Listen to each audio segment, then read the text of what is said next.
Ciao a tutti e benvenuti nella cucina del mio amo restaurant. Oggi preparerò dei gnocchi di patate molto semplici, basta avere solo appunto patate, farina e sale. E le dosi, anche qui state molto attenti, io uso 500 g di patate e 150 g di farina.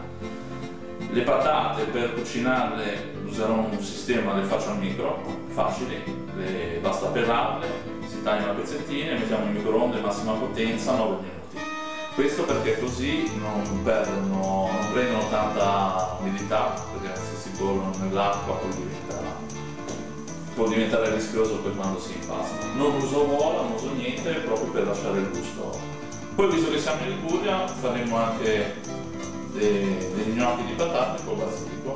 Anche qui molto semplice, basta frullare del basilico con la farina e si ottiene una farina verde, poi quando si va a impastare dà colore e gusto ai nostri gnocchi. Quindi per prima cosa tagliamo 500 g di patate. Mi raccomando, puliamo bene le patate, togliamo tutti i vari pigolini. Una volta finito di pulirle le tagliamo a spicchi, non serve che siano particolarmente piccoli, una dimensione normale, e li mettiamo in una ciotola di vetro. Chiudo e vado a infornare al microonde. Questo perché vi ho detto che la cottura al microonde mi permette di evitare di inumidire troppo le patate. Massima potenza, il mio arriva a 700, 10 minuti e sono pronte. Nel frattempo preparo il basilico da mischiare con la farina, perché una parte di questi gnocchi li faremo con appunto la farina di basilico, basta frullare e la farina è pronta. Passati 10 minuti togliamo, mi raccomando che saranno molto bollenti, ma come vedete il risultato è perfetto perché le patate sono cotte, belle morbide e vedrete che non prenderanno troppa farina per impastarle. Una volta che le abbiamo schiacciate mettiamo la farina, come vi ricordo questa qua è di basilico, aggiustiamo di sale e incominciamo a impastare. Pasta molto veloce, 2 minuti e diciamo che la nostra pallina è pronta. Come avete visto non metto tutta la farina perché una parte mi serve poi per spolverare gli gnocchi e magari anche per togliere l'umidità. Puliamo la tavola e incominciamo a fare le nostre varie salsiccette. Una volta fatte allunghiamo e andiamo a dare la dimensione agli gnocchi.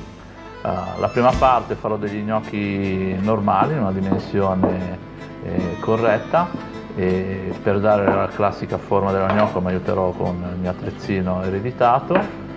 Usiamo sempre la farina che abbiamo tenuto un po' da parte e andiamo a dare la forma classica dello gnocco.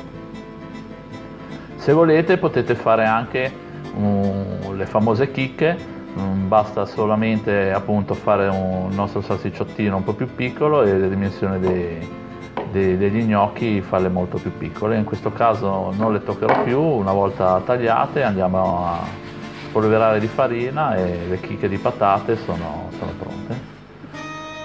Questo, e adesso prepariamo gli gnocchi con la farina classica, come vedete proprio il colore è diverso.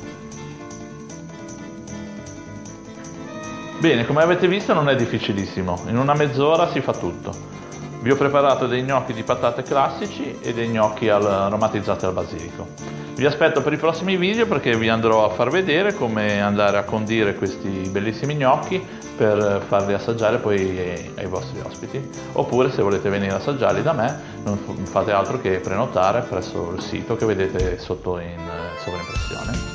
Vi ringrazio e vi saluto. Ciao da Andrea.